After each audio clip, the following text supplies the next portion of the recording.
अस्सलाम वालेकुम। आप देख रहे हैं cricket Hungama presented by Coca Cola, presented by Dawlance and brought to you by ज़मीन.com। मैं हूं Ubaidullah Siddiqui. T20 world cup का हंगामा शुरू हो चुका है और ऐसे में टीम पाकिस्तान क्या करेगी, बाकी टीम्स ने क्या कुछ करना और आज जिन दो टीम्स ने खेला वो क्या कर सकी और क्या कर सकती थी, सब पर बात करेंगे। हमारे साथ मौजूद है एक्स कैप्टन सलीम मलिक साहब and fast and furious Wahab Riaz साहब। सलीम भाई, आपसे शुरू कर लेते हैं। क्या हुआ ये आज श्रीलंका के साथ, क्या हुआ है? यार एक चीज़ तो अच्छी देखने को मिली कि एक्साइटिंग किस्म का वर्ल्ड कप स्टार्ट हुआ है कि ये नहीं हुआ कि जो क्वालिफाई करके आई हैं टीमें और वो बिल्कुल ही नीचे हैं। तो ये एक छोटी सी मैं बात करूँगा कि मुझे दो रीज़न नज़र आई हैं इस जो मैच स्टार्ट हुए हैं कि श्रीलंका के हारने की वजह क्या है ना। क्वेश्चन तो ये होना चाहिए कि क्या वजह है कि क्यों हारी है, और जबकि वो एशिया कप में इतना अच्छा परफॉर्म करके गई, इंडिया को हराया, पाकिस्तान को हराया, थ्रू आउट वो एक स्मूथली वो जीत के गई यहाँ से और बहुत अच्छा परफॉर्म किया। ऑस्ट्रेलिया में क्या वजह हुई? ऑस्ट्रेलिया में मैं समझता हूँ कि दो रीज़न है। एक तो ऑस्ट्रेलिया में थोड़ी ग्राउंड बड़ी है, सही है, प्लस वहाँ की जो विकटें हैं, आप शुरू के मैचेस देखो जो अभी 22 से मैच असल स्टार्ट होने हैं, वहाँ शायद उनकी मेन ग्राउंड्स में मैच होंगे। ये मैचेस हो रहे हैं कंट्री साइड पे, लोगों को उन्होंने खुश भी करना है। वहाँ थोड़ा सा अनइवन होता है, प्लस वहाँ बाउंस हमारी विकटों से बहुत डिफरेंट है, क्योंकि वहाँ फास्ट बॉलिंग करते रहे, इन्होंने बड़ा इन्जॉय किया है। एक मैच में तो भगा ही दिया था सबको। तो ये मतलब वहाँ फास्ट बॉलर के लिए एशियन जितनी भी टीमें जाती हैं ना, वो शुरू में जाके स्ट्रगल करती हैं, क्योंकि उनको समझ नहीं आती। वो लो बाउंस की आदत होती है, फ्रंट फुट पे खेलने की कोशिश करते हैं, बाउंस थोड़ा ज़्यादा होता है और बॉल उनको समझ नहीं आती। आप श्रीलंका के मैच अगर आपने देखा हो, उनके आउट देखे हों, तो उन्होंने प्रॉपर हिटें भी लगी हैं, मगर बॉल बाउंड्री से बाहर नहीं गई। उसकी रीज़न ये थी कि यहाँ 60 गज़ की बाउंड्री नहीं है, यहाँ बाउंड्री है 70 प्लस। ऐसे ही है ना। आप देखो इंडिया के मैचेस को, आप देखो इंडिया पिछली दफ़ा एक दुबई में मैचेस हारा था पाकिस्तान से या किसी से, वो उनको आदत है हल्का सा पुश किया ग्राउंड से बाहर बॉल, तो वहाँ वो फंस गए थे। जहाँ बाउंड्री ये जितनी भी है ना टीमें ये एशिया की, क्योंकि इनको लीग खेल खेल के इतनी छोटी बाउंड्री कर ली इन्होंने, 60 गज़ की, किसी जगह 55 गज़ की। जब ये ऑस्ट्रेलिया में जाएंगे ये फंसेंगे। अब हमारा ये क्या हुआ है कि इंडिया पाकिस्तान ने, मैं समझता हूँ, तैयारी नहीं हुई। सही है। उसकी रीज़न ये है कि हम भी अभी जो न्यूजीलैंड में मैचेस खेले हैं वो टोटल विकटें पाकिस्तान की तरह की हैं। उस पर बाउंस नहीं है, स्विंग ज़रूर होगा, फंस जाएंगे, मगर वहाँ बाउंस नहीं है। नहीं तो आपको याद होगा कि वर्ल्ड कप में 92 में न्यूजीलैंड कोई मैच नहीं आ रहा था, एक सिंगल मैच नहीं आ रहा था, 8 के 8 मैच जीता था। जैसे ही हम सेमीफाइनल वहाँ खेलने गए थे, एक मैच वो सेमीफाइनल आ रहा था वो पाकिस्तान से, क्योंकि वो हमें सूट करती थी, हमारी कंडीशन जैसी थी। तो बात ये है कि जितनी भी एशिया की टीमें जा रही हैं वहाँ, इनको प्रॉब्लम होगी, इनको ऑस्ट्रेलिया में स्टार्ट में प्रॉब्लम होगी। हाँ, तो एक तो ये कि इनकी मुश्किल से हमें भी बहुत मुश्किल होगी ग्रुप में, फिर अगर श्रीलंका और वेस्ट इंडीज़ आ गए हमारे पास। और दूसरा, आपकी नज़र में श्रीलंका ने कहाँ लूज़ किया? बड़ा अपसेट है नामीबिया। देखिए डिफरेंस अगर देखा जाए तो आप ये देखें कि श्रीलंका ने जब Namibia was 95 in probably 15 overs और उनके 6 विकटें गिर गई हुई थी, और उसके बाद जब उन्होंने फिनिश किया आखिरी 163 किया, तो इसका मतलब ये है कि उन्होंने आखिरी 5 ओवर में 12 प्लस की एवरेज से रन्स किए। That was the biggest upset to them, क्योंकि अच्छी बॉलिंग लाइनअप है और जब 6 आउट हो रहे हो तो एज अ टीम आप ये एक्सपेक्ट कर सकते हैं अगर कोई रन्स करेगा भी तो वो that will be like 8-9 an over जब आप 6 विकटें ले लेते हैं। लेकिन हैट्स ऑफ टू नामीबिया, जिस तरीके से वो खेले हैं, फ्रालिंग खेले और जेजे स्मिथ खेले, उन्होंने जिस तरीके से रन्स किए हैं वो दैट वाज अमेजिंग। और उसके बाद जो श्रीलंका जहाँ पे मैच आ रहा है, आई नो कि एशिया कप से ही उनकी अप्रोच ये थी कि we have to go all out, हम लोग बॉलिंग के पीछे जाएंगे। बट द डिफरेंस वाज कि जहाँ पे 53 for 5 जो मिडिल पीरियड था from over number 7 to over number 15, वहाँ पे 5 विकटों का गिर जाना, आई थिंक वहाँ पे मैच हार गए थे। क्योंकि अगर हम देखें दोनों को कंपैरिजन करें शुरू में, तो नामीबिया और इनका फर्स्ट पावर प्ले में सिर्फ 5 रन का डिफरेंस था, और उसके बाद जो नीचे आया डिफरेंस वो ये आया कि देवर 53, देवर 58, बट नामीबिया के 3 आउट थे, इनके 5 आउट थे, तो उधर जो है श्रीलंका वहाँ पे मैच जो है वो हार गया था। प्लस बॉलिंग का बहुत बड़ा डिफरेंस था। आई थिंक जो जिस तरह सलीम भाई ने बात की कि बॉलिंग उन विकेट्स पे, उन ट्रैक्स पे बहुत स्पेसिफिक होकर करनी पड़ेगी आपको, क्योंकि पेस जितनी मिलेगी एज अ बैट्समैन आपको पेस प्रोवाइड होगी, और अगर वो राइट एरिया में नहीं होगी तो वो उसमें ज़्यादा रन है, ऑप्शन है स्कोर करने का। सो आई थिंक कि बॉलर्स जिस तरीके से नामीबिया के थे, उन्होंने जिस लेंथ पे बॉलिंग की है, अगर आप देखें तो वो उन्होंने बेसिकली मुश्किल क्रिएट की है श्रीलंकन बैट्समैन के लिए। ठीक है। अच्छा, एक्चुअली आपने जो बहुत अच्छा एक पॉइंट था कि देखें नामीबिया के पास ना कोई एक्स्ट्रा ऑर्डिनरी नाम वाला बॉलर नहीं है जिसका नाम हो कि यार ये जैसे हमारी टीम में है कि नाम बने हुए हैं ना, बहुत सी टीमों के नाम हैं प्लेयर्स के, तो वो क्या करते हैं आगे फिर तजर्बे करते हैं। उन्होंने पीछे भी मारा, अगर चौका पड़ा तो उन्होंने आगे गुस्से में बाउंसर शुरू कर दिए, लाइन अपनी छोड़ दी। मगर नामीबिया जैसी एक ऐसी टीम है जिसका उनको सिर्फ एक चीज़ है कि यार हमने लाइन पे बॉल करनी है। उन्होंने सिर्फ लाइन पे बॉल किया, कुछ नहीं किया उन्होंने श्रीलंका को। फ़र्क सिर्फ जो डाला वो ये था कि श्रीलंका को आदत थी कि वो आके ऊंची हिटें मार के स्कोर कर लेते थे। तो ये तो सलीम भाई उनको मौका नहीं मिला क्योंकि बाउंड्री बड़ी थी। ये आदत तो हमें भी है। नहीं, हम कहाँ जाएंगे? नहीं, हमें नहीं आदतें ठीक है। नहीं, मैं आपको बताऊं, आदतें खराब किसने की है तो मैं आपसे पूछूंगा ना। ये मैं आपको बताऊं, हमें सूट करती है ना। अच्छा? छिक्का मारता है हमारा बाबर, अच्छा, शुरू में पावर प्ले में ना छिक्का मारता है रिजवान। हाँ। ये दोनों आप देखें, अगर रिजवान को अगर आप देखें तो हर शॉट पे लगता है कोई दसा मारने लगा है मगर होती सिंगल है। तो हमें सूट करेंगी, डबल हमें ज़्यादा मिलेंगी इसमें, क्योंकि पावर प्ले में फ़खर होता तो हम मान सकते थे कि वो बड़ी हिट मारता है, मगर बाकी जितने प्लेयर हमारे दो टॉप के प्लेयर हैं इनको ये सूट करेगी कंडीशन, क्योंकि उनको सिंगल की आदत है, दुक्कों की आदत है, अच्छी शॉट मार के चौका ले लेते हैं। मगर ये बड़ी बाउंड्री का हमें शायद इतना फ़र्क ना पड़े, नीचे वालों को पड़ेगा, ऊपर वालों को शायद फ़र्क ना पड़े। अच्छा, एक चीज़ और जो हम श्रीलंका के मैच पे डिस्कस कर रहे थे आप, वो ये कि पेस जो है वो यहाँ पे काम नहीं करेगी, जिस तरह आप अभी हम ट्रांसमिशन से पहले भी, तो अगर हमारे वाले बॉलर्स भी सिर्फ और सिर्फ फेंकने पे जोर लगाएंगे। नहीं, देखिए पेस का बिल्कुल फ़ायदा होता है आपको, ऐसा नहीं है कि आपकी एक्स्ट्रा पेस इज़ 145 प्लस किसी भी विकेट पे वो आपको मुश्किल करती है बैट्समैन को। द प्रॉब्लम है इसके लेंथ। देखिए अगर हम देख सकें कि जो श्रीलंकन बॉलर्स ने बॉलिंग की है, उनको ऐसा लगा कि छोटी टीम है नामीबिया, शायद ये शॉर्ट बॉल पे डरते हैं, तो उनकी परसेंटेज ऑफ बॉलिंग जो थी वो ज़्यादा शॉर्टर साइड पे थी। आजकल की क्रिकेट में अब कोई शॉर्ट बॉल से डरता नहीं है, कोशिश करते हैं कि वो ज़्यादातर आप देखेंगे जितने भी प्लेयर्स हैं या उनका स्टांस देखेंगे तो वो देखेंगे कि वो बैक फुट के लिए प्रिपेयर्ड है, नॉट फ्रंट फुट के लिए, क्योंकि आगे तो बॉल कोई करता ही नहीं है, बॉल स्विंग नहीं होता। नहीं, मेरा ख्याल वहाँ वो समझ रहे थे शायद हम पाकिस्तान के खिलाफ और दूसरी टीमों के खिलाफ बाउंसर पे उठ गए थे। तो ये डिफरेंस है। वो खेलते हैं अपने, वो बाउंसर्स पे नहीं खेले उन्होंने, आपने देखा उन्होंने शॉर्ट बॉल की, उन्होंने अच्छा उनको टैकल किया, उसके बाद उन्होंने शॉर्ट पिच बॉलिंग को स्कोर किया। सो बेसिकली पेस होना इज़ एन एडवांटेज, बट उसका डिसएडवांटेज ये है कि जब वो सही तरीके से यूटिलाइज ना की जाए या सही एरिया में बॉल ना की जाए। ऑस्ट्रेलिया में कट और पुल के लिए मशहूर है कि थोड़ा सा बॉल आगे पीछे होता है तो कट और पुल बहुत अच्छी खेली जाती है। सो अब वो डर खत्म हो गया हुआ है कि यार हाँ, अब लेंथ पे भी बड़ा काम करना है, सिर्फ बॉल फेंकनी है। अच्छा, हमें ब्रेक की तरफ जाना है, ब्रेक पे चलते हैं, ब्रेक के बाद वापस आते हैं।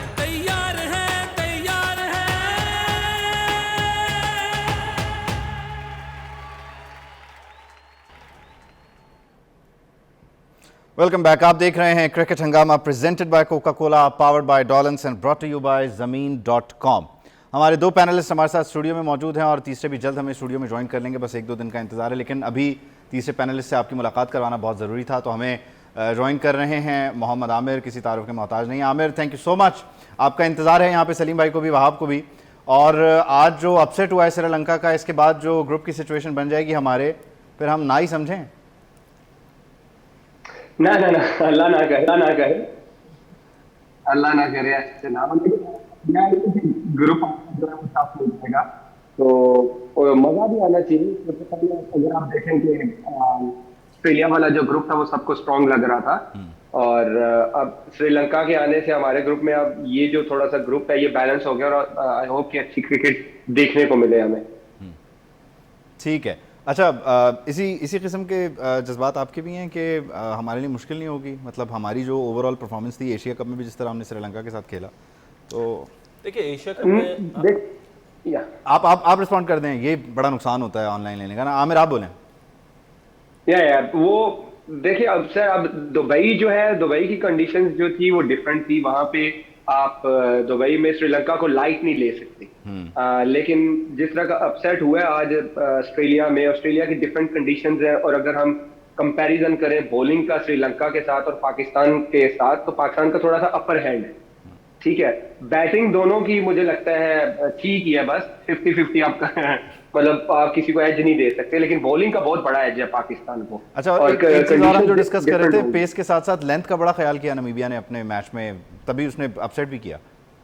ये एडलेड में क्योंकि अगर आप फुल करते हो या अगर आप शॉर्ट लेंथ करते हो, मतलब बाउंसर लेंथ पे करते हो, तो आपको रन होते हैं। अगर आप खिंचा हुआ वहां पे बॉल करते हो, वहां पे डबल पेस आता है बॉल, एडलेड में स्पेशली, तो वहां पे मुश्किल होता है ऑन दी अप शॉट मारना इस तरह, और उन्होंने उस लेंथ को जो है वो कैरी किया थ्रू आउट द गेम। ठीक है, चलें अब वहाब और सलीम भाई की तरफ भी चलते हैं। वहाब, जिस तरह से आमिर बात कर रहे हैं, अब जब श्रीलंका यहाँ से रनर अप होगा इस ग्रुप से, और मोस्ट प्रोबली, और वेस्ट इंडीज़ अपने जो मैचेस हैं उसमें उस ग्रुप में टॉप करता है, तो हमारे पास आ जाएंगे ये दोनों। फिर क्या सिचुएशन है वर्ल्ड कप की इस ग्रुप की? इक्वलेंट चांसेस होंगे मेरा ख्याल है। उसकी वजह यह है कि देखिए जहाँ पे आपको डिसएडवांटेज है वहाँ पे आपको एडवांटेज भी ये है कि क्योंकि अच्छी टीम्स जब सारी इकट्ठे खेल रही होती है तो हार जीत होती है। सो कंसिस्टेंटली आपको फिर अच्छी क्रिकेट खेलनी पड़ती है, और that will be a good sign for Pakistan in a way के they have to be on their toes. वो हर किसी भी मैच को लाइटली नहीं ले सकते। सो इवन दो अगर वो इंडिया के साथ खेलेंगे या साउथ अफ्रीका के साथ खेलेंगे, या अगर वेस्ट इंडीज़ और श्रीलंका हमारे ग्रुप में आती है, तो दे नो कि उनका होमवर्क क्या होना चाहिए, किस तरीके से उनकी प्रेपरेशन होनी चाहिए। तो आज उनको उस चीज़ का आइडिया होगा, बिकॉज ऑब्वियसली वो मैच फॉलो कर रहे होंगे, तो स्ट्रैटेजी बना रहे होंगे, तो उनके पास टाइम है अभी। और जिस तरह हमने कहा कि बॉलिंग का एडवांटेज होगा हमें, शाहीन के आने से बहुत बड़ा फ़र्क पड़ जाएगा अब, क्योंकि हारिस रऊफ तो अभी थ्रू आउट बहुत अच्छी बॉलिंग कर रहे थे। तो वो जो एक क्वेश्चन है फास्ट बॉलिंग में भी, जिधर हमें लास्ट ओवर्स में स्पेशली मार पड़ रही थी पिछले अगर हम 10-12 मैच देखें, अब वो चीज़ को हम लोग अच्छा और बेहतर कर सकेंगे। लेकिन अभी ये भी सवाल मैं आपके और आमिर की तरफ लेके आऊँगा कि शाहीन की वापसी और फिर वो पूरी इंजरी, ये सारा टाइम वो किस तरह कमबैक करेंगे। लेकिन सलीम भाई, लोग 7th विकेट पे 60+ की पार्टनरशिप कर रहे हैं, और हमारे वाले जो हैं वो, मैं क्या बोलूँ, आमिर हंस रहे हैं। आमिर, आपके आने का इंतजार है, फिर मुश्किल सवाल शुरू होंगे। असल में देखो, हमारी तो पिछले कई सालों से मैं देख रहा हूँ स्ट्रगल कर रहे हैं, और इन्हीं को हम कैरी कर रहे हैं। आपको याद होगा मैंने पिछली दफ़ा भी ये कहा था कि हम टीवी पे दिखा ही उन लोगों को रहे हैं जिनको हमने सेलेक्ट करना है। आप जितनी भी लीग्स हो रही हैं उनमें आप देखो, वो चेहरे आप नज़र आते हैं आपको कि आपको ये लगता है कि यार इनके बाहर कुछ है ही नहीं, अब यही चॉइस रह गई है हमारी, इन्हीं में से हमने सेलेक्ट करने हैं। तो वही बार बार आपको नज़र आ रहे हैं। आप देखो कितने, जितने पाकिस्तान टीम में है, मेरा 10-10 साल तो हो गए हैं इनको। बिल्कुल, ये तो चीफ सिलेक्टर साहब ने भी कहा हमारे पास यही लड़के हैं। चीफ, आप लोग चीफ कह रहे हैं ना, आमिर कुछ और कह रहे होते हैं। नहीं वो चलो वो बताएगा। नहीं, आप ये देखो कि वो दिखाए वही जा रहे हैं। उसकी रीज़न ये है कि सिलेक्ट उनको करना है। आप नए लड़के लेके आ ही नहीं रहे, ना उनको सिलेक्ट कर रहे हैं लीग्स में। तो जब आप इस किस्म की हरकतें करेंगे और ऐसे चीफ सिलेक्टर होंगे, ये मैं बार बार कहता हूँ कि जो भी वो आमिर कहेगा, जो भी ऐसे चीफ सिलेक्टर जो आपने पाकिस्तान का लगाया हुआ है, उसका कैलिबर तो नहीं है ना वो पाकिस्तान। सलीम भाई, हम तो टीवी पे आपको भी दिखा रहे हैं, आप क्यों नहीं नजर आ रहे लोगों को? नहीं चले छोड़े, मैं नज़र आऊँ ना हूँ, मगर एटलीस्ट कोई कैलिबर होना चाहिए चीफ सिलेक्टर का ना। वो देखे, उसको लेके आए थे सिर्फ एक बंदे को सिलेक्ट करने के लिए, वो सिलेक्ट नहीं हुआ, फिर इसको निकाल देना चाहिए था। उन्होंने अभी तक उसको कैरी कर रहे हैं। अच्छा, सिलेक्शन, मुझे भी नाम बताया उसका। वो आजम के लिए लाए थे ना उसको। अच्छा, लेकिन वो आजम को आप कहते हैं कि वो फिटनेस की वजह से नहीं लाते, वरना उसकी पूरी जगह है टीम में। नहीं, Azam still can be a good player at number 5, number 6 अगर आपके ऊपर से। आजम देखे, मैंने आपको कहा था कि उसकी मुझे बैटिंग बड़ी पसंद है, मगर वो फिट क्यों नहीं होता? क्योंकि वो उसकी फिटनेस का प्रॉब्लम है। आप अगर बाकियों के लिए एक फिटनेस लेवल रखते हैं तो फिर उसके लिए भी वही होना चाहिए, उसके लिए लहदा नहीं होना चाहिए। आपने देखे ना, बाकियों को कहा कि जी फिटनेस की आप करें, इन लोगों को निकाल दिया था कि जी आप लोकल मैचेस नहीं खेल रहे इसलिए आप सेलेक्ट नहीं हो सकते, और बाकियों के लिए डिफरेंट वो नहीं होना चाहिए। सही है, मयार सबके नहीं एक जैसा होना चाहिए। अच्छा, आप आपसे शुरू करते हुए शाहीन की आपने बात की, तो शाहीन इंजरी का शिकार रहे, रिहेबिलिटेशन, अब वापस आना उनके लिए कितना मुश्किल, वही सेम एक्सपेक्टेशन रखें उनसे? देखिए, शाहीन से to be very honest expectations नहीं रखनी चाहिए। उसकी वजह यह है कि कोई भी बॉलर जो 2 महीने क्रिकेट नहीं खेला, पिछले 2-2.5 महीने से शाहीन क्रिकेट नहीं खेला और नी की इंजरी है। सो आप आते साथ उसके ऊपर इस चीज़ का बर्डन नहीं डाल सकते कि यार तुमने दोबारा से जहाँ पे छोड़ा था वहाँ से ही शुरू करना है। थोड़ा सा टाइम लगेगा उसको, मैचेस में थोड़ा सा इंगेज होगा, थोड़ा सा उसकी फॉर्म का डिफरेंस होगा। अल्लाह करे कि उसका जो इम्पैक्ट है वो दोबारा से वो आते साथ उस इम्पैक्ट को क्रिएट कर ले, क्योंकि वो पाकिस्तान के लिए बेहतर है। बट फिर भी आई थिंक कि उसको हम उस तरीके से हम उसके ऊपर अभी वो जिम्मेदारियां ना दें।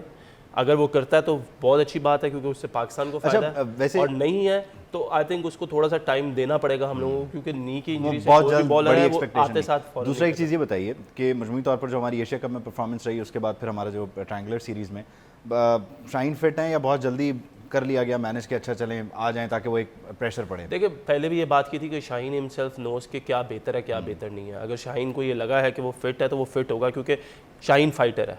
और अगर उसको कहीं निगल नुगल भी होगी तो वो ही विल कैपिटलाइज ऑन दैट, के वो कोशिश करेगा कि वो उसको भूल के ये इतना बड़ा इवेंट और उसमें आके परफॉर्म करे पाकिस्तान के लिए, और हर बंदा उसको देखना चाह रहा है और वो आया है, तो ऑब्वियसली उसको इतना ज़रूर पता होगा कि उसके लिए क्या बेहतर है। आई थिंक अगर उसको इंजरी ज़्यादा होती है, अगर वो पूरा फिट ना होता तो शायद वो इस टूर्नामेंट से खुद ही कह देता कि मैं नहीं खेलता। ठीक है, एक तो आमिर शाहीन पे भी बता दीजिए कि जिस तरह से वहाब कह रहे हैं कि बहुत मुश्किल हो जाएगा नी इंजरी के बाद, फौरी तौर पर वैसी एक्सपेक्टेशन ना रखी जाए।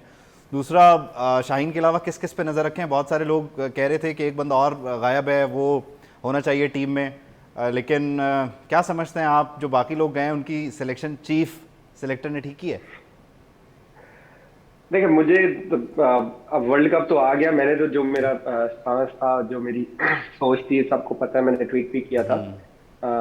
एक दो बंदे हो सकते थे जो टीम में, लेकिन अब टीम चली गई है और न्यूजीलैंड में वो जीते भी हैं। आई थिंक उनका कॉन्फिडेंस हाई होगा। बाकी आपने जैसे शाहीन की बात की है, वहां भाई से मैं एग्री करूंगा। एज अ फास्ट बॉलर आप एक हफ्ता बॉलिंग नहीं करते ना तो आपको लगता है कि आप एक महीना पीछे चले गए, ठीक है, ये मैं नॉर्मल बात कर रहा हूँ। और जब एक फास्ट बॉलर इंजरी के बाद आता है और वो नी इंजरी होती है, उसके पीछे मैचेस नहीं होते, उसके पीछे वो ओवर्स नहीं होते, तो रिदम में आने के लिए आपको टाइम लगता है। और ऊपर से ये वर्ल्ड कप है, it's not a series, it's a world cup, और हर बंदा देख रहा है इस चीज को। और हमें आई थिंक, और हमने एक हाइप बनाई हुई है, लोग ऐसे एक्सपेक्ट कर रहे हैं कि शाहीन आके पता नहीं पूरी टीम उड़ा देगा। प्लीज उस पर प्रेशर ना डालें, वो कम बैक कर रहा है इंजरी के बाद। अल्लाह करे, जैसे वहाब भाई ने बोला कि अल्लाह करे वो करे, क्योंकि पाकिस्तान के लिए बेटर होगा। लेकिन आप उस पर बहुत एक्स्ट्रा, अगर आप देखें ना सोशल मीडिया पे, तो वो सब यही कह रहे हैं कि जैसे शाहीन ही आके उड़ाएगा टीम में।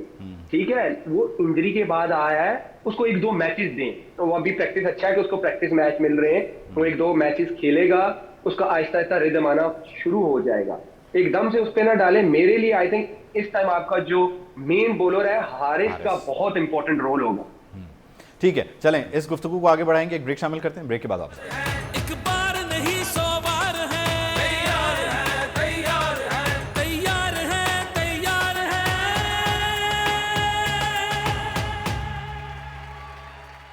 वेलकम बैक, आप देख रहे हैं cricket Hungama, Coca Cola powered by Dawlance and brought to you by ज़मीन.com। एक मैच में हम बात कर चुके हैं काफ़ी तफसील से, श्रीलंका और नमीबिया। एक और मैच हुआ नीदरलैंड्स का और यूएई का, तो उस पर भी ज़रा कुछ बात कर लेते हैं। फिर कल के मैचेस पे प्रेडिक्शन लेंगे और कल क्या कुछ हो सकता है ग्रुप बी में, उसको भी ज़रा डिस्कस करते हैं। सनी भाई, नीदरलैंड्स और यूएई, ये मैच किस तरह से देखा? अपसेट वाले पे तो हमने बात कर ली, ये मैच कहाँ गया? नीदरलैंड्स ने फाइट किया लेकिन उस तरह नहीं। यूएई ने फाइट किया है, एक्चुअली यूएई हार गया है। और उसने मेरे ख्याल में, अगर आपने वो मैच पता नहीं आपने देखा कि नहीं देखा, मैंने देखा। उसमें अगर एक कैच, बड़ा आसान कैच, उसने 6 आउट पे कैच छोड़ा है।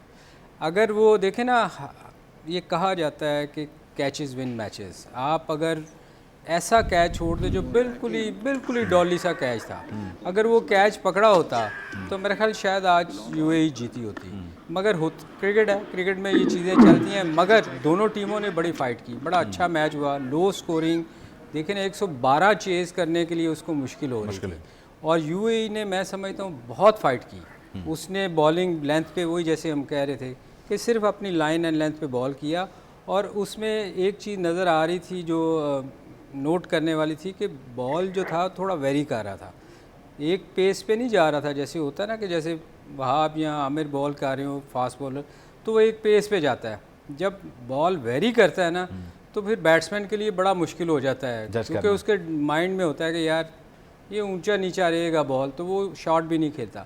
मगर ये दोनों टीमों ने बहुत अच्छा मैच हुआ। मैं समझता हूँ कि अगर कैच, अगर वो सबसे वाइटल कैच, तो मैच बदल जाता, मैच टोटली चेंज होता। वहाँ आपकी नज़र में नीदरलैंड्स को तगड़ा समझा जाता है, तो वो यूएई नहीं ने अच्छा बिल्कुल, फंसाया। नीदरलैंड बेहतर टीम है यूएई से, लेकिन जिस तरीके से आज यूएई ने फाइट बैक किया, खेला क्रिकेट के लिए, आई थिंक उनको क्रेडिट देना पड़ेगा उसका। कोई भी एक्सपेक्ट नहीं कर रहा था कि वो इतने लो टोटल पे भी जो है वो मैच को लास्ट ओवर तक ले जाएंगे और 2 बॉल में पहले मैच खत्म होगा। सो कहीं ना कहीं आई थिंक क्रेडिट देना पड़ेगा यूएई जैसी टीम को, क्योंकि आपको पता है कि यूएई में जो ये लड़के हैं ये बेचारे सारा दिन पहले अपना काम करते, जॉब करते और उसके बाद ये लोग शाम में इकट्ठे होते हैं। तो किसी भी प्रोफेशनल के लिए बहुत मुश्किल होता है कि आप दिन में काम करें और रात में आके आप टीम को ज्वाइन करें और अपनी ट्रेनिंग करें। तो हैट्स ऑफ टू देम जिस तरीके से उन्होंने क्रिकेट खेली है। अच्छी चीज़ है कि आपको क्रिकेट अच्छी देखने को मिली है, वन साइडेड क्रिकेट आपको देखने को नहीं मिली। ठीक है। हाँ, नहीं, अच्छा, फिर दूसरा एक चीज़ है ना कि उन्होंने लाइन पे बॉल किया, वहाँ क्रेडिट ये जो जिसकी पेस नहीं है ना, अगर वो लाइन पे बॉल नहीं करेगा एक तो पेस ना ऑस्ट्रेलिया हो, फिर में ऊपर से बहुत लाइन भी मार खराब हो तो फिर तो काम ही उतर गया ना। बहुत मार पड़ेगी। आमिर, किस तरह से, जिस तरह से सलीम भाई बात कर रहे हैं और आप बात कर रहे हैं, एक तो खास तौर पे सलीम भाई बार बार जोर दे रहे हैं लेंथ पे, लाइन पे, तो एक तो इस पे कमेंट करें। दूसरा, नीदरलैंड ने जिस तरह आखिरी ओवर में मैच निकाला, एक्सपेक्टेड था ये या बहुत वन साइडेड मैच एक्सपेक्ट किया जा रहा था? अच्छी क्रिकेट हुई? नहीं, आई थिंक मुझे आइडिया था कि यूएई थोड़ा फाइट करेगा, क्योंकि मैं पिछले 1 साल से जब भी मैं फारिग होता हूँ ना, मैं दुबई में जाके क्रिकेट खेलता हूँ। ये जितने लड़के, मोस्ट ऑफ द जितने भी प्लेयर्स इनके साथ, सबके साथ मैं पिछले 1 साल से खेल रहा हूँ। अच्छा। और ये हर पूरा साल कभी T10, T20 ये खेल रहे होते हैं और ये बड़े तगड़े लड़के हैं। जैसे वहाब भाई ने बोला कि बिल्कुल ये पूरा दिन जॉब करते हैं, फिर शाम में आके रात में कोई 9-10 बजे मैच शुरू होते हैं और जाके 2-3 बजे रात को खत्म होते हैं। तो ये बड़े मेहनती लड़के हैं और हार्ड वर्क उनका आज नजर भी आया है। और आई थिंक जैसे वहाब भाई ने बोला कि अच्छी चीज होती है कि जब इस तरह की क्रिकेट हो रही हो ना, तो फिर मजा आता है देखने वाले को भी। और आई थिंक क्रेडिट ज्यादा मैं नीदरलैंड से ज्यादा यूएई को दूंगा, क्योंकि नीदरलैंड अगर आप देखें तो रिसेंटली टफ सीरीज खेली है, पाकिस्तान के साथ खेला है, फिर आई थिंक वेस्ट इंडीज के साथ वो खेले हैं, न्यूजीलैंड के साथ आई थिंक या इंग्लैंड के साथ खेले हैं। तो वो अच्छी सीरीज खेलते हुए आ रहे थे। हालांकि अगर आप कंपैरिजन करें यूएई को, तो यूएई को उस तरह की प्रैक्टिस नहीं मिली हुई थी और यूएई ने जिस तरह का कमबैक किया, I think credit goes to them. ठीक है, क्रेडिट गोज टू देम। एक प्लस कुछ ऐड करना दूसरा चाह रहे हैं? ये था कि जो आमिर बात कर रहे हैं कि यूएई में आप देखो लो बाउंस विकेटें होती हैं, वहाँ से जाके वहाँ इतना अच्छा परफॉर्म करना, मेरा ख्याल उनको अच्छी full फाइट credit करना है। और अच्छी क्रिकेट देखने को मिल गई। बिल्कुल। लेकिन ये जो टीम्स हैं इस वक्त जो खेल रही हैं क्वालिफायर्स, ये इनमें से जो चीज़ें देखने को मिल रही हैं, जो प्लेयर्स हैं जितनी एफर्ट कर रहे हैं, तो हम जैसे जो लोग हाथ पे हाथ रख के बैठे हुए होते हैं, जो सिलेक्शन कमेटी और फिर कोचेज़ हैं और पूरा स्टाफ है, तो हमारे लिए आइंदा आने वाले दिनों में मुश्किल है ना। अच्छे लड़के तैयार होंगे तो हमारे वाले किधर जाएंगे? देखें, हमारे लड़के भी बहुत अच्छे हैं, ऐसा नहीं कि हमारे लड़के अच्छे नहीं हैं। और प्रोबेबली आई थिंक के जिस तरीके से ये लोग तैयारी कर रहे हैं, क्रिकेट खेल रहे हैं, उनके क्रिकेट का एक सिस्टम है। जिस तरह नीदरलैंड्स है, उनके लड़के जो है वो जाके काउंटी सीजन्स खेलते हैं रेगुलर। इसी तरह आयरलैंड के लड़के भी जाके काउंटी सीजन्स खेलते हैं रेगुलर। उसके बाद स्कॉटलैंड भी है, वो भी वहाँ पे काउंटी सीजन्स खेलते हैं। तो क्योंकि जब आप अच्छी क्रिकेट खेल रहे होते हैं ना, तो उससे आपको काफ़ी चीज़ें सीखने को मिलती है। उस वजह से अगर आप देखेंगे तो बहुत बड़ा डिफरेंस है आयरलैंड का, स्कॉटलैंड का और नीदरलैंड का। उनके जिस तरीके से पाकिस्तान को उन्होंने मुश्किल टफ टाइम दिया, वो एक्सपीरियंस नहीं है उनके पास उस तरीके से।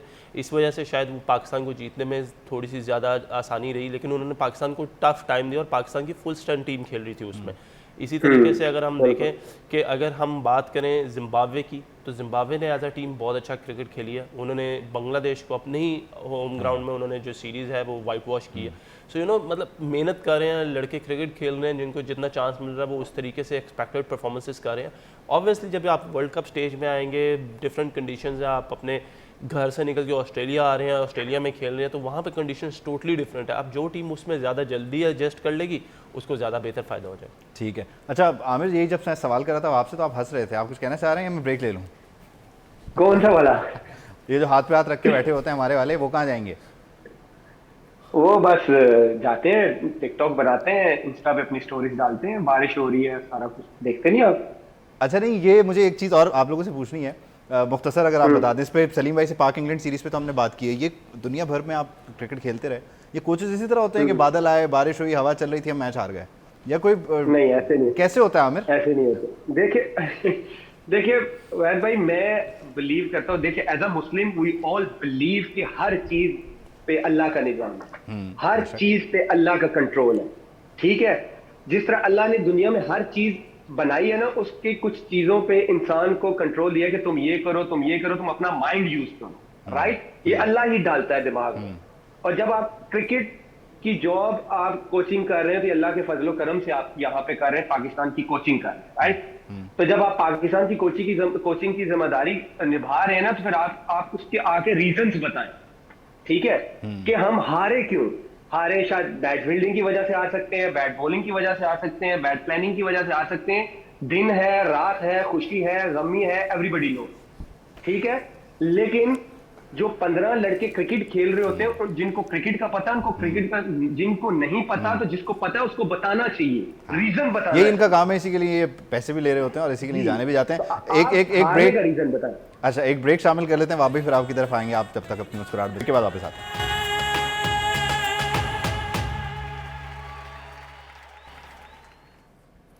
Welcome back. आप देख रहे हैं cricket Hungama presented by Coca Cola, powered by Dawlance and brought to you by ज़मीन.com। आप भाई मुस्कुरा रहे थे, आप कुछ कहना है? नहीं कुछ भी नहीं कहना। आई थिंक सलीम भाई तो कह रहे हैं वो मौसम का हाल इसलिए बता रहे थे, सैलाब के दिन थे ना। नहीं देखे नहीं, उन वो दिनों काफी काफी सैलाब आया। हो गई भी है उनकी सकीब भाई के इस बात पे काफ़ी ज़्यादा ट्रॉल कर दिया गया उनको। लेकिन मेरा ख्याल है कि अगर आप पूछे मेरे से, अगर आप पूछेंगे तो I think that was very unprofessional answer. As a coach उनको आके कहना चाहिए था कि यार हाँ हम इस वजह से हारे और हमें ये चीज़ बेहतर करनी है। इसका एक सिंपल सा जवाब था। आई थिंक उन्होंने कोशिश की अपनी टीम को डिफेंड करने की, उनको शायद बेहतर तरीका ये लगा which was not the right way, क्योंकि दुनिया में कोई भी कोच इस तरह की बात नहीं करते। बट आई थिंक उस टाइम पे उनको ये चीज़ बेहतर लगी है कि वो इस तरीके से बात करके शायद लोगों को इस तरीके से वो मोल्ड करना चाह रहे थे कि जी ये तो एक है अल्लाह की तरफ से, वो सेंटिमेंट चेंज करने की कोशिश कर रहे थे। मतलब बेहतर था कि हम उसको एक्सेप्ट करते कि जी ठीक है आज हमने क्रिकेट अच्छी नहीं खेली, हमारे में ये फ्लॉज थे। देखें उस इंटरव्यू के बाद से बल्कि लास्ट मैच तक सारे ये कहते रहे सीरीज़ के कि हमारा मिडल ऑर्डर बहुत अच्छा है, और एंड में आके चीफ सिलेक्टर एक टीवी शो में बैठ के कहते हैं कि जी हमारे पास इसके अलावा और कोई लड़का ही नहीं है। आखिरी मैच में इवन बाबर ने भी ये बात की कि यार हाँ हमारा मिडल ऑर्डर का मसला है। तो अगर आप ये चीज़ पहले एक्सेप्ट कर लेते और इस चीज़ को इतना ज़्यादा कवर करने की कोशिश ना करते तो शायद इतनी ज़्यादा बातें निकलती नहीं। अगर बहुत सिंपल है ना, एक चीज़ को आप छुपाएंगे उसके लिए आप 100 डिफरेंट बहाने बनाएंगे या जो भी होगा, ये तो एक नेचुरल सी चीज़ है। लेकिन जब भी आप सच्ची बात करते हैं, ठीक है लोगों को थोड़ी देर के लिए बुरी लगेगी, लेकिन that will be very much understandable कि यार ये बात हुई क्यों है। तो अगर आप पहले से ये कहते थे कि यार हाँ ये this was the best boys we had, हम इन्हीं के साथ जाना चाह रहे हैं, इसके अलावा हमारे पास और कुछ नहीं है, बाद में भी आपने आगे कहा पहले कह देते और जी इनको सपोर्ट करें, हम कोशिश करें, हम इन पे मेहनत करें, रिजल्ट बेहतर है। और जो काफ़ी पूछते हैं कि मिडिल ऑर्डर में ये बैट्समैन क्यों, उनको बोलते हैं कि आप पाकिस्तान को सपोर्ट नहीं करें, आप गलत करें। खैर सलीम भाई हमारे पास टाइम अब कम है। कल 2 मैच होने जा रहे हैं, स्कॉटलैंड वेस्ट इंडीज़ और दूसरा है आयरलैंड जिम्बाब्वे। तो स्कॉटलैंड वेस्ट इंडीज़ के मैच को कैसे देख रहे हैं, क्या प्रेडिक्ट करें, क्या सूरत हाल बनेगी? हॉबार्ट में मैच देखें यार, मैच कहीं भी हो, एक टीम जो इंटरनेशनल लेवल पे रेगुलर खेल रही है और वो वेस्ट इंडीज़ है, और मेरा ख्याल है कि मेरा वोट तो वेस्ट इंडीज़ को ही होगा, अनलेस कि श्रीलंका की तरह कोई ब्लंडर कर दें और वो बेवकूफ़ों वाली कोई हरकत कर दें तो वेस्ट इंडीज़ हारेगा, अदरवाइज़ वेस्ट इंडीज़ को हारना तो नहीं चाहिए। अच्छा, और दूसरे मैच में आयरलैंड जिम्बाब्वे में क्या देख रहे हैं? जिम्बाब्वे भी अच्छा खेलती आ रही है। देखें ये दोनों टीमें एक जैसी हैं। जिम्बाब्वे भी काफ़ी देर से, जैसे अभी वहाब ने कहा था कि वो लोग अक्सर काम करके आके शाम को फिर क्रिकेट खेलते हैं, जिम्बाब्वे में भी ऐसा ही है। आप देखें जिम्बाब्वे को स्टेटस बड़ी देर से मिला हुआ है, मगर उसने इम्प्रूव नहीं किया उस तरह जिस तरह बाकी टीमें, जैसे अफ़गानिस्तान करके आई है कि आपको लग रहा है कि अफ़गानिस्तान फ़ाइट करती है, ऊपर जा रही है, या बांग्लादेश एक टाइम पे आई थी, मगर बांग्लादेश भी नीचे जा रही है। इसी तरह जिम्बाब्वे को आप देखें, उसने बहुत ज़्यादा इम्प्रूव नहीं किया। उसकी दिन डे बाय डे वो कभी कभी सीरीज़ अपने मुल्क में अच्छा खेल जाती है, अगर दूसरी किसी कंट्री में जाए तो बड़ा स्ट्रगल करती है, क्योंकि वहाँ उनको सूट नहीं करती शायद कंडीशन। तो मेरे ख्याल में एक जैसी है। ये मैच देखने वाला होगा। स्कॉटलैंड वेस्ट इंडीज़ मैच अच्छा होगा, लेकिन ऑब्वियसली एडवांटेज जो है वो वेस्ट इंडीज़ को ज़्यादा इंटरनेशनली खेलती है, उनके पास एक्सपीरियंस प्लेयर्स है, अच्छी टीम है एज़ कम्पेयर टू स्कॉटलैंड। और आयरलैंड और जिम्बाब्वे का मैच अच्छा इस वजह से होगा क्योंकि दोनों बैलेंस टीम है। आई थिंक थोड़ा सा एडवांटेज थोड़ा सा बॉलिंग लाइनअप पे होगा क्या कहते हैं आयरलैंड को, बट जिस तरीके से जिम्बाब्वे लास्ट फ्यू सीरीज़ खेला और मैचेस खेला, आई थिंक मैच देखने वाला होगा। वेस्ट इंडीज लेकिन अपने लास्ट 5 मैचेस में सिर्फ एक जीत सकी वगैरह जाके भी खेलते हैं ना, जी जी, एक मैच जीत सकी है सिर्फ वेस्ट इंडीज की टीम लास्ट 5 मैचेस में। तो परफॉर्मेंस इनकी भी डिक्लाइन की तरफ नहीं जा रही। नहीं, मगर आप ये देखें ना कि वो इंटरनेशनल रेगुलर जो टीमें खेली हैं उनके खिलाफ हारी है, उन्होंने अब अपनी टीम बेहतर कर ली है। नहीं वैसे भी ये नीचे से आ रही है टीम, अगर इसके खिलाफ भी वो अच्छा परफॉर्म नहीं करते तो फिर वो डिजर्व नहीं करती। इनकी बेहतरी पे तो मैं आमिर से बात करूंगा, फिर वो 16 में डिजर्व नहीं करते। लेकिन आमिर ने कोच आना मुझे लग रहा है। आमिर ये क्या सुन रहे हैं हम आपके बारे में? क्या कह रहे हैं कि कोच आ रहे हैं आप? कह रहे हैं आमिर से हम पूछेंगे टीम की बेहतरी के लिए। मैंने कहा आमिर कोच आ रहा है ना, इस वजह से आप बार बार उसी। लेकिन वो जो लोग कोच आए थे ना वाह भाई, वो जो लोग कोच बने थे और जब बाद में उन लोगों ने क्रिकेट की ट्रांसमिशन किए मुख्तलिफ चैनल पे, तो वो भी बाहर बैठ के सिस्टम पे तनकीद करते हैं, 3-3 साल सिस्टम का हिस्सा रहे। ये क्या होता रहा? और आमिर, आप देखिए, बताएं। ऐसी वाह भाई, अभी उनको मैं अब तो मैं उनको सुनता हूँ तो ऐसे लगता है कि उनके अलावा क्रिकेट का किसी को पता ही नहीं है। तो जब सिस्टम में थे सबसे ब्लंडर ज्यादा वही कर रहे थे, तो अभी तो वो ऐसे ऐसे ओपिनियन देते हैं, एक्सपर्ट ओपिनियन, जैसे सब पता है उनको क्रिकेट। आपके यहाँ आने का इंतजार है, ये कुछ चीजों पे ना वहाब जो है ना वो आपकी तरफ फेंक देते हैं बॉल के, आमिर जवाब देंगे। नया बॉल आमिर करता है ना, मुश्किल होता है। वहां भाई बैकफुट पे खेलते हैं, मैंने जरा आगे से स्विंग करना होता है ना। आमिर मैं फर्स्ट चेंज पे आता हूँ। अच्छा आमिर भाई, इससे पहले कि टाइम खत्म हो जाए कल के matches, Aamir actually aggressive bowler था ना, एग्रेसिव तो ये वहां सर भी इसीलिए था। तो फील्ड पे उसका इंतजार हो रहा सलीम भाई जो सच्चा और खुल के बोलता है वो एग्रेसिव ही लगता है। है। अच्छा जल्दी से आमिर ये बताएं, स्कॉटलैंड वेस्ट इंडीज और कल का जो दूसरा मैच है आयरलैंड और जिम्बाब्वे।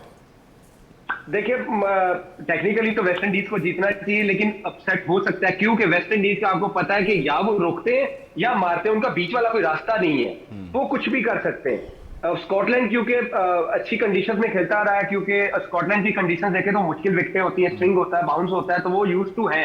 अभी वेस्ट इंडीज ऑस्ट्रेलिया के गेम्स खेला तो उन्होंने स्ट्रगल किया इन विकेटों पे, तो लेकिन टेक्निकली उनको जीतना चाहिए। बट चलें, आप लोगों की जो प्रेडिक्शन है ना वो नोट कर ली गई। अब कल इस पर इंशाल्लाह आपका एहतसास से शुरू करेंगे और फिर आगे बढ़ेंगे। क्रिकेट हंगामा से अब तक के लिए इजाजत दीजिए, अल्लाह हाफ़िज़।